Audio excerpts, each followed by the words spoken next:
जय मिथिला जय मैथिली। भारत और ऑस्ट्रेलिया के बीच जो बॉर्डर गवास्कर सीरीज हवल जा रहा है, वो सीरीज से पहले आईसीसी अपन रैंकिंग में उलटफेर केलक हाँ। मतलब उलटफेर मने गलत नहीं केलक हाँ, मतलब अपडेट केलक हाँ।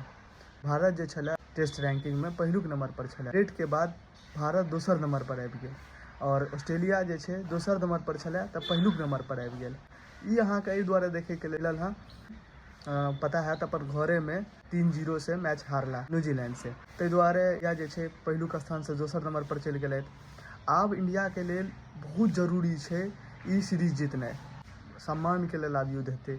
ऑस्ट्रेलिया अगर मान लिया हारि जेतै पूरी तरह से तो ऑस्ट्रेलिया बाहर चल जाता। इंडिया अगर नहीं जीत पेता तो इंडिया बाहर चल जाता।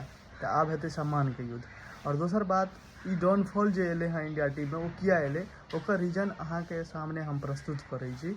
पहिलुक रीजन ई है कि अहाँ बैट्समैन रैंकिंग देखियो, यशस्वी जायसवाल 4वीं नंबर पर, 6वीं नंबर पर जे छै ऋषभ पंतो अहाँ के 2टा बैट्समैन रैंकिंग में देखे के लिए मिलत।